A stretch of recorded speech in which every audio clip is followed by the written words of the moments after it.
On the 1st of July, 2026, one of America's most recognizable names in television entertainment filed for Chapter 11 bankruptcy protection, and today, just 48 hours later, the reverberations are still being felt across the entire media industry. Dish TV, the satellite television provider that once boasted tens of millions of subscribers across the United States, has officially entered bankruptcy proceedings, sending shockwaves through financial markets and leaving millions of customers wondering what on earth happens to their service next.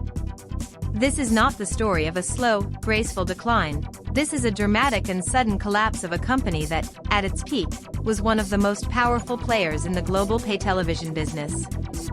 So what exactly happened? How did it ever come to this? And most importantly, what does it mean for you? As of this morning, Friday the 3rd of July, 2026, Dish TV is actively renegotiating its debt terms as part of the Chapter 11 process, according to reports published as recently as yesterday.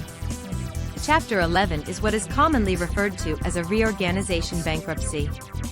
It is fundamentally different from Chapter 7, which involves the complete liquidation of a company's assets and the winding down of all operations. Under Chapter 11, a business is permitted to continue operating whilst its management works alongside the courts and creditors to restructure outstanding debts and chart a viable path forward. This means that, for now, Dish TV customers should still be able to access their services without interruption. However, the road ahead is deeply uncertain, and the coming weeks will be absolutely critical in determining whether Dish survives in any recognizable form. The debt negotiations currently underway are at the very heart of this process. Dish Network, later operating under various corporate structures including its parent company EchoStar, was founded in the early 1980s and grew into a satellite television behemoth over the following decades. At its height, the company served over 10 million American households, competing fiercely with rivals such as DirecTV and the major cable operators. The satellite TV model was straightforward. Customers paid a monthly subscription fee in exchange for hundreds of television channels beamed directly to a dish mounted on their roof. For many rural and suburban Americans, Dish was the only viable alternative to cable, or indeed the only option at all. But the media landscape began to change dramatically, and Dish was painfully slow to adapt. The rise of streaming platforms, Netflix, Disney+, Amazon Prime Video, fundamentally disrupted the economics of traditional pay television, and Dish found itself caught in the middle with no credible counter-strategy. The Chapter 11 filing did not come out of nowhere, it was the culmination of years of mounting pressure. Dish had been hemorrhaging subscribers as cord-cutting accelerated dramatically from the mid-2010s onwards.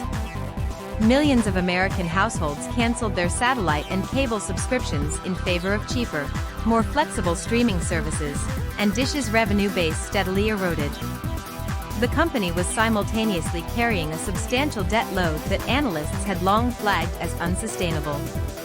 The crisis was compounded by an ambitious and ultimately ill-fated bet on becoming a fourth major wireless network operator in the United States, a project that consumed billions in capital expenditure without generating the subscriber numbers needed to justify the investment. When EchoStar and Dish merged their operations in an attempt to consolidate resources, the move did little to arrest the financial slide. By the summer of 2026, the debt burden had become insurmountable, creditors had lost patience, and the filing on the 1st of July was the inevitable conclusion to a crisis years in the making. For the millions of Dish subscribers still receiving service today, the most pressing question is a very simple one: will my television still work?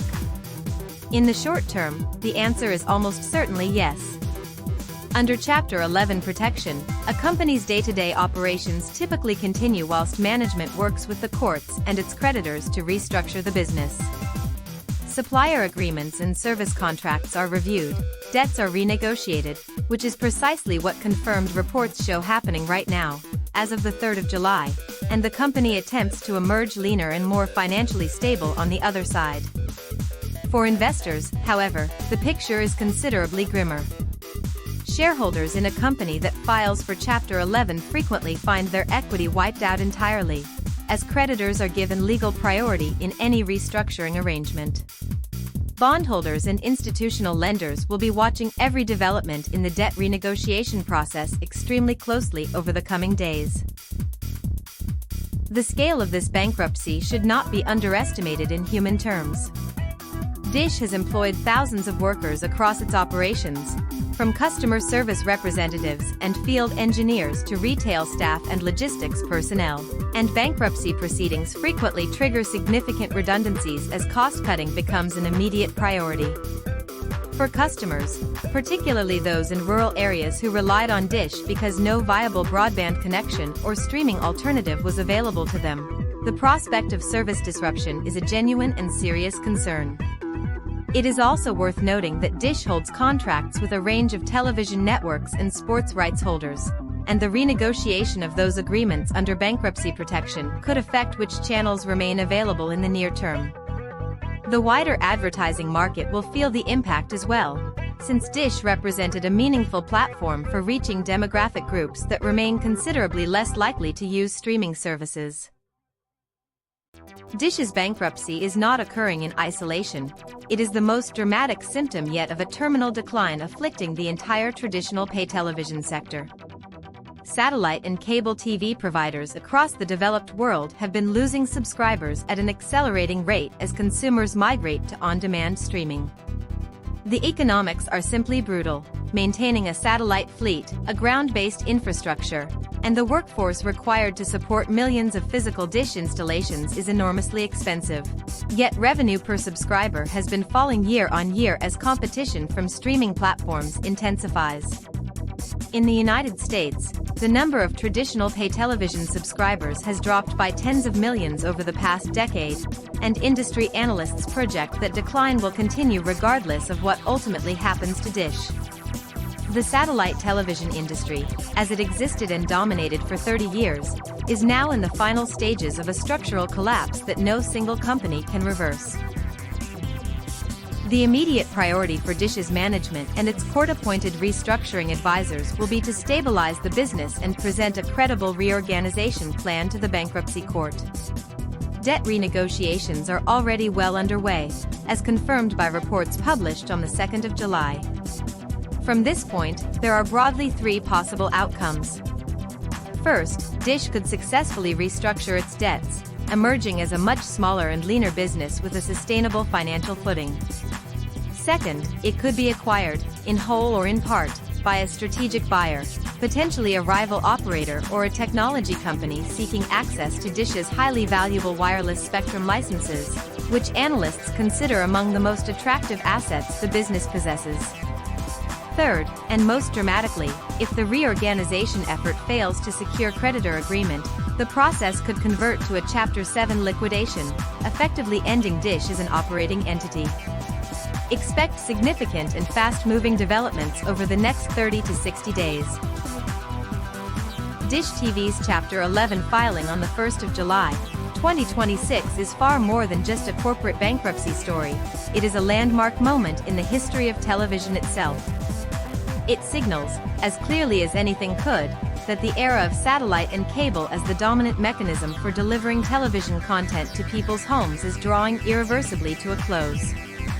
The future belongs to broadband internet and on-demand streaming, and companies that failed to navigate that transition in time are now paying an irreversible price. Whether Dish ultimately survives in some restructured form, or becomes a cautionary tale studied in business schools for decades, the media industry will never look the same again. For viewers, this is a moment to reassess how you access your television. For investors and industry analysts, it is a stark reminder of just how rapidly technology can upend even the most deeply entrenched of business models. The satellite era is ending.